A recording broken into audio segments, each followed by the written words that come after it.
ایران نے کہا ہے کہ جنگ کے خاتمے کے لیے سالسوں کی کوششوں کے جواب میں ایران نے اپنا مسودہ تیار کر لیا ہے، لیکن ساتھ ہی یہ بھی کہا ہے کہ صدر ٹرمپ کے الٹیمیٹم اور دھمکیاں جنگ ختم کرنے کے لیے مذاکرات کے ساتھ مطابقت نہیں رکھتے۔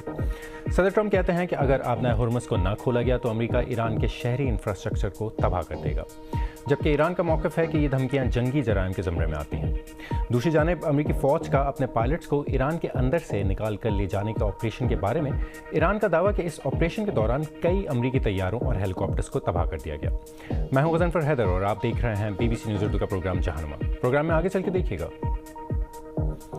اسرائیل پر ایران کے تازہ حملوں میں مزید ہلاکتیں اور تباہی، تل اویو میں جنگ کے خلاف مظاہرے۔ تازہ صورتحال جاننے کے لیے آپ کو لے چلیں گے یروشلم۔ اور برطانیہ میں ایک نابینا شخص کی میراتھن میں حصہ لینے کی خواہش، لیکن انسانی مدد کے بجائے ایک خاص چشمہ ان کی مدد کیسے کرے گا؟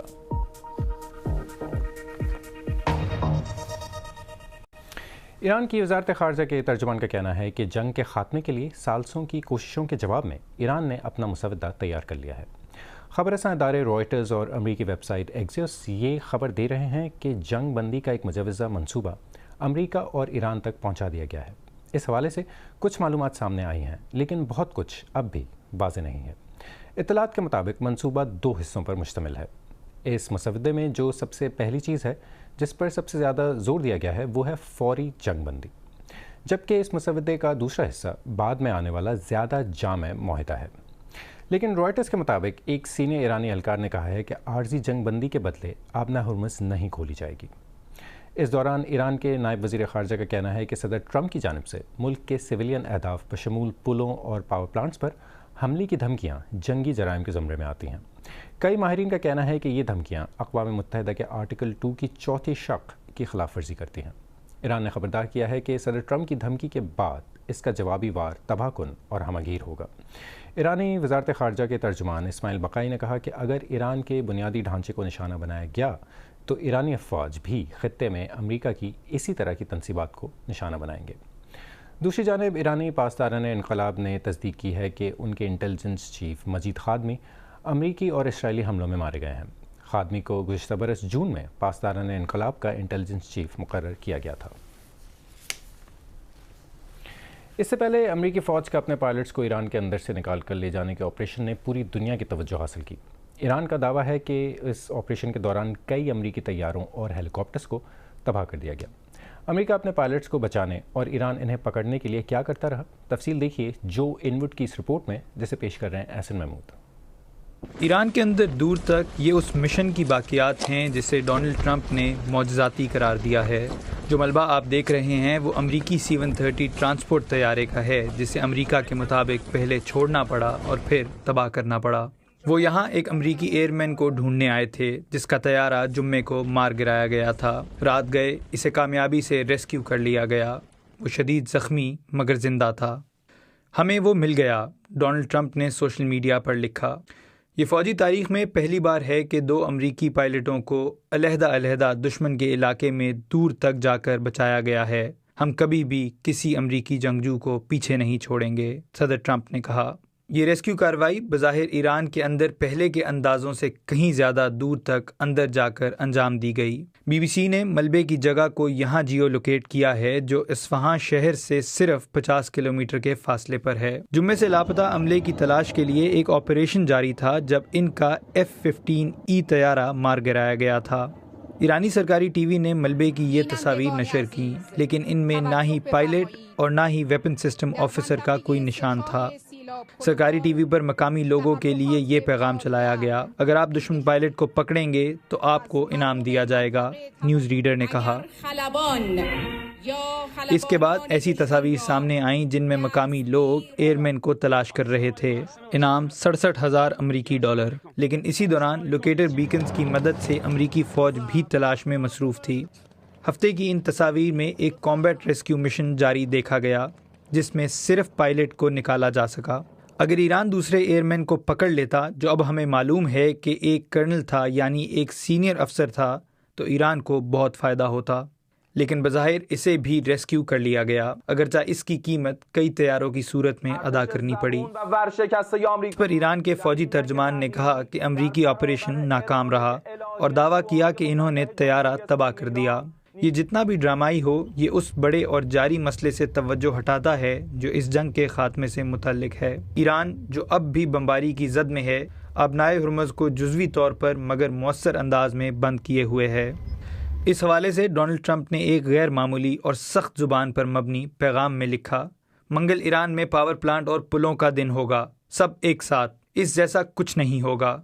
اس آبی گزرگاہ کو کھولو، تم پاگل، ورنہ تمہیں جہنم میں پہنچا دیں گے، بس دیکھتے جاؤ، پریز بی ٹو اللہ۔ ایران کے متعدد صنعتی مقامات کو نشانہ بنایا گیا ہے، جس سے معیشت کو دیر پا نقصان پہنچا ہے۔ اور صدر ٹرمپ کی گالم گلوچ سے بھرپور دھمکیوں کے باوجود آبنائے ہرمز پر ایران کا کنٹرول نظر آ رہا ہے، جس کا عالمی معیشت پر بھی زبردست اثر پڑ رہا ہے، کیونکہ یہ تیل، گیس اور دیگر بہت سی اہم اشیاء کے لیے ایک اہم راستہ ہے۔ اولا گوئرن آبنائے ہرمز کے قریب عمان کے ساحل سے رپورٹ کر رہی ہیں۔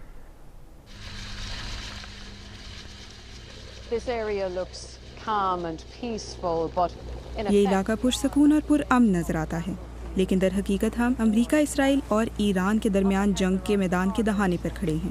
آگے مال بردار بحری جہاز لنگر ڈالے ہوئے آبنائے ہرمز کے کنارے پر کھڑے ہیں۔ اس اہم آبی گزرگاہ سے عام طور پر دنیا کے 20% تیل اور قدرتی مائع گیس کی ترسیل ہوتی ہے، مگر اب ایسا نہیں ہے۔ جب سے جنگ شروع ہوئی ہے، ایران نے آبنائے ہرمز پر اپنی گرفت مضبوط کر لی ہے۔ جنگ سے پہلے یہاں سے روزانہ تقریباً 130 جہاز گزرتے تھے، لیکن اب صرف 5 یا 6 جہازوں کو گزرنے کی اجازت دی جا رہی ہے۔ یہ آبی گزرگاہ اب تہران کے ہاتھ میں ایک ہتھیار ہے، شاید ان کے پاس موجود سب سے طاقتور ہتھیار۔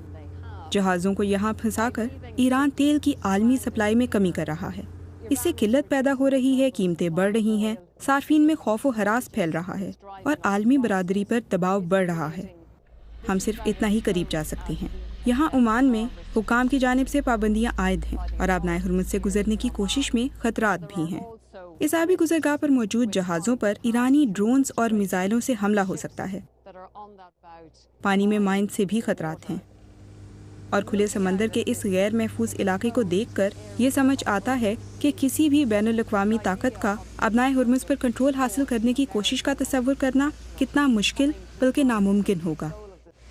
ہم پچھلے چند گھنٹوں سے یہاں ساحل کے قریب سفر کر رہے ہیں، اور عام طور پر سال کے اس وقت آپ کو ڈولفنس دیکھنے کے لیے سیاحوں سے بھری کشتیاں نظر آتی ہیں۔ وہ یہاں کی ایک مقبول سیاحتی کشش ہے۔ خیر، آج ہم نے بہت سی ڈولفنس تو دیکھی، لیکن سیاح نہیں تھے۔ اس کا ڈرامائی اثر نہ صرف یہاں عمان کی معیشت پر بلکہ پورے خلیج، وسیع تر خطے اور دنیا پر پڑ رہا ہے۔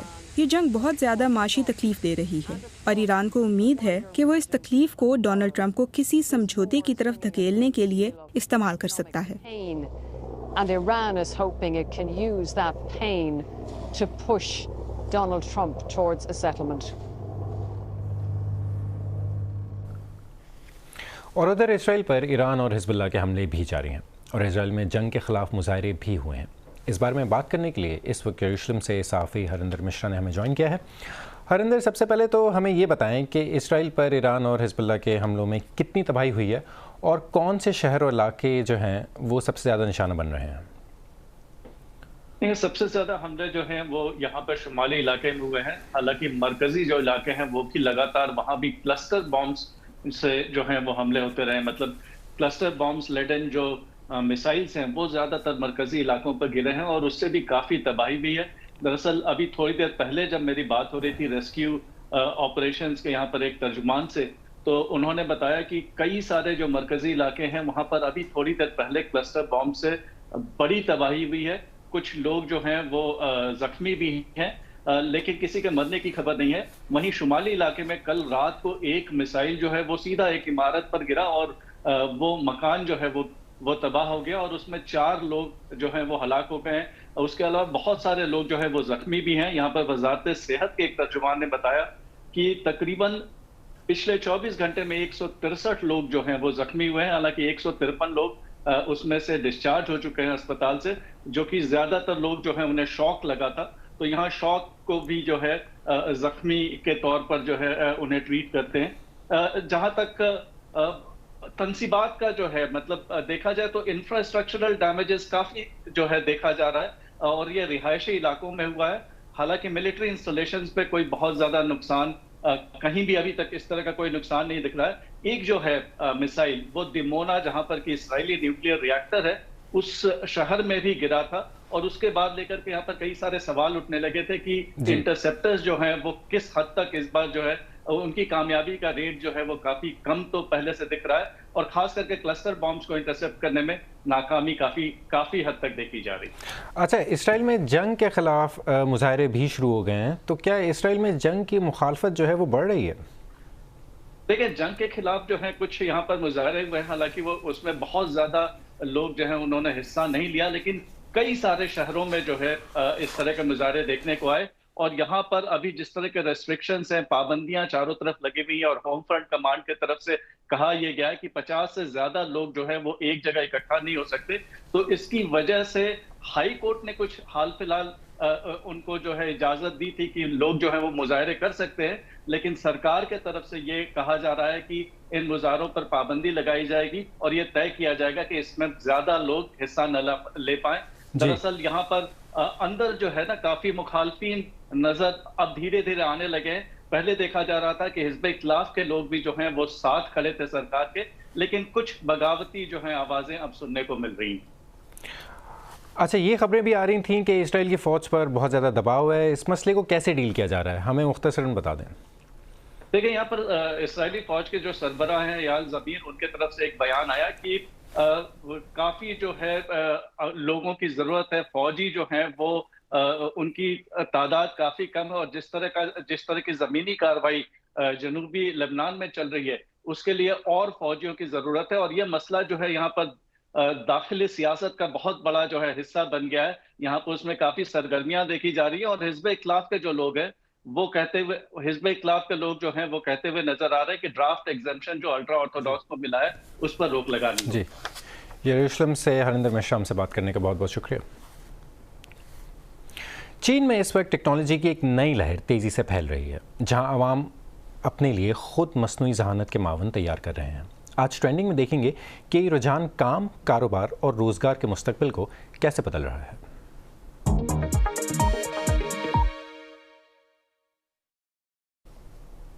تیز تر، زیادہ مؤثر اور بعض صورتوں میں انسان سے بھی بہتر، چین میں ایک نیا AI ٹول اوپن کلاو تیزی سے مقبول ہو رہا ہے۔ یہ اوپن سورس ٹیکنالوجی پر مبنی ہے، جس کی مدد سے صارفین اپنی ضرورت کے مطابق AI معاون تیار کر سکتے ہیں۔ اوپن سورس ٹیکنالوجی اسے کہا جاتا ہے جہاں آپ کسی بھی عام سافٹ ویئر کا کوڈ دیکھ سکتے ہیں، اسے بدل سکتے ہیں اور اسے اپنی ضرورت کے مطابق استعمال کر سکتے ہیں۔ چونکہ چین میں چیٹ GPT جیسے مغربی ٹولز دستیاب نہیں، اس لیے ایسے پلیٹ فارمز کی اہمیت بڑھ گئی ہے۔ صارفین ان AI ٹولز کو غیر رسمی طور پر لابسٹر کا نام دے رہے ہیں۔ 2023 کے بعد سے چین میں 100 سے زائد AI ماڈل سامنے آ چکے ہیں، جو اس شعبے میں شدید مقابلے اور تیز رفتار ترقی کو ظاہر کرتے ہیں۔ چین میں AI کے استعمال کی سطح کا اندازہ اس بات سے لگایا جا سکتا ہے کہ روزانہ استعمال ہونے والے ڈیٹا ٹوکنز کی مقدار تقریباً 100 ٹریلین سے بڑھ کر 140 ٹریلین تک پہنچ چکی ہے۔ ڈیٹا ٹوکنز دراصل AI کے لیے استعمال ہونے والے چھوٹے چھوٹے معلوماتی حصے ہوتے ہیں، جن کی بنیاد پر یہ نظام سوال سمجھتا اور جواب تیار کرتا ہے۔ چین میں اس وقت پیغام واضح ہے، AI کے ساتھ خود کو ہم آہنگ کریں یا پیچھے رہ جائیں۔ تاہم اس رجحان کے ساتھ خدشات بھی بڑھ رہے ہیں۔ سائبر سیکیورٹی کے مسائل، لاگت اور روزگار پر ممکنہ اثرات پر سوالات اٹھائے جا رہے ہیں۔ کچھ کمپنیوں نے اب صرف انہی افراد کو ملازمت دینے کو ترجیح دینا شروع کر دی ہے جو AI ٹولز استعمال کرنا جانتے ہوں۔ میں ہوں ظفر حیدر اور آپ دیکھ رہے ہیں BBC نیوز اردو کا پروگرام جہانما، اور اب ایک نظر ڈالتے ہیں دیگر اہم عالمی خبروں پر۔ آرٹمس 2 جو بدھ کو زمین سے اپنے مشن کے لیے روانہ ہوئی تھی، آج اپنے 10 روزہ سفر کے 5ویں روز میں داخل ہو چکی ہے۔ کچھ ہی گھنٹوں میں برطانوی وقت کے مطابق تقریباً رات 11:47 پر یہ ایک ایسے مقام پر پہنچے گی جہاں اس کے اور زمین کے درمیان چاند کی وجہ سے رابطہ تقریباً 40 منٹ کے لیے منقطع ہو جائے گا۔ اب تک آرٹمس زمین کے ساتھ مسلسل رابطے میں رہی ہے۔ 50 سال پہلے اپولو مشن کا رابطہ بھی اسی طرح منقطع ہو گیا تھا۔ بارودی سرنگیں تلاش کرنے والا ایک مشہور چوہے کی یاد میں مجسمہ نصب کیا گیا ہے، جو اس طرح دنیا کا پہلا مجسمہ ہے۔ اس چوہے کو بہادری پر سونے کا تمغہ دیا گیا تھا۔ مگاوا نامی چوہے نے، جو 8 سال کی عمر تک زندہ رہا، سن 2016 میں اپنے کیریئر کے آغاز سے 5 برس کے دوران کمبوڈیا میں 100 سے زیادہ بارودی سرنگوں اور دیگر دھماکہ خیز مواد کو سونگھ کر تلاش کیا۔ چوہے کا یہ مجسمہ بارودی سرنگوں سے متعلق آگاہی کے عالمی دن کے موقع پر نصب کیا گیا ہے۔ برطانیہ میں ایک نابینا شخص میراتھن مکمل کرنا چاہتے ہیں، لیکن وہ کسی انسان گائیڈ کو ساتھ لے کر نہیں دوڑ رہے۔ اس کے بجائے وہ خاص ہائی ٹیک چشمہ استعمال کر رہے ہیں۔ یہ چشمہ دوسرے لوگوں کو دیکھ سکتا ہے کہ ان کے سامنے کیا ہے، اور وہ لوگ اسے فوراً راستہ بتاتے ہیں۔ ہیون شہر کے 45 سالہ کلارک رینلڈز نے بتایا کہ وہ اگست سے بی مائی آئیز نامی ایپ کے ساتھ ٹریننگ کر رہے ہیں۔ تفصیلات کے ساتھ عمر افریدی۔ کلارک رینالڈز گھر کے پچھلے گارڈن میں بریل نقطوں سے آرٹ بناتے ہیں۔ اس کا مطلب ہے نقطوں کا خیال رکھیں۔ وہ اپنے دوسرے نام مسٹر ڈاٹ سے مشہور ہیں۔ میں پورے ملک کے سکولوں میں جاتا ہوں اور بریل کو آرٹ کی طرح سکھاتا ہوں۔ میں نے یہ کردار بنایا ہے، یہ بریل کے ریڈلز جیسا ہے۔ میں بریل کے نقطوں سے بھرا ہوتا ہوں، اس لیے میرا نام مسٹر ڈاٹ ہے۔ انہوں نے نابینا پن کے بارے میں لوگوں کی آگاہی کے لیے ایک نیا طریقہ ڈھونڈ لیا ہے۔ 3 سال پہلے انہوں نے ایک گائیڈ کی مدد سے لندن میراتھن میں حصہ لیا تھا۔ اب وہ فلائٹ فار سائٹ نامی خیراتی ادارے کے سفیر ہیں اور لوگوں کو اس مسئلے کو بہتر طور پر سمجھنے میں مدد دیتے ہیں۔ نظر کمزور ہونے کا مطلب مکمل اندھیرا نہیں ہے۔ میں ایسے دیکھتا ہوں جیسے پانی کے اندر سے دیکھ رہے ہوں۔ مجھے پتا ہوتا ہے کہ آپ موجود ہیں، لیکن مجھے باریک چیزیں نظر نہیں آتی۔ اس مہینے کے آخر میں وہ اپنے اگلے چیلنج برائٹن میراتھن میں حصہ لیں گے۔ اس بار وہ کچھ نیا کریں گے۔ وہ اسمارٹ چشمے استعمال کریں گے جن میں کیمرہ اور اسپیکر لگا ہوگا۔ ساتھ ہی وہ بی مائی آئیز نامی ایپ استعمال کریں گے۔ رضاکار اس ایپ کے ذریعے دیکھ سکیں گے کہ وہ کیا کر رہے ہیں اور دوڑتے وقت انہیں فوراً راستہ بتائیں گے۔ عام طور پر لوگ اس ایپ پر کسی کی مدد کرتے ہیں، جیسے کپڑوں کا رنگ بتانا۔ مثلاً وہ کہتے ہیں کہ یہ ڈریس ریڈ ہے یا بلو ہے، بس مجھے یہ بتا دیں کہ بنز میرے رائٹ پہ ہیں یا لیفٹ پہ، بس اتنا ہی کرنا ہے۔ میرے لیے یہ بہت خاص ہے۔ میں شروع میں ہی بتا دوں گا کہ آپ کو ایسی کال کبھی نہیں آئیں گی، کیونکہ یہ میں ہوں، مسٹر ڈاٹ، جو اس ٹیکنالوجی کی حدوں کو وسیع کرنا چاہتا ہے۔ وہ کہتے ہیں کہ اگر کوئی کمزور نظر والا شخص مشکلات پر قابو پا لے تو لوگوں کو حیران نہیں ہونا چاہیے۔ جب مجھے بتایا گیا کہ میری نظر جا رہی ہے تو میں نے سوچا میری زندگی ختم ہو گئی۔ میں اس دوڑ کے ذریعے لوگوں کو بتانا چاہتا ہوں کہ نظر کمزور ہونے کے باوجود زندگی میں پازیٹیو رہنا ممکن ہے۔ وزن فیدر کو اب اجازت ہے۔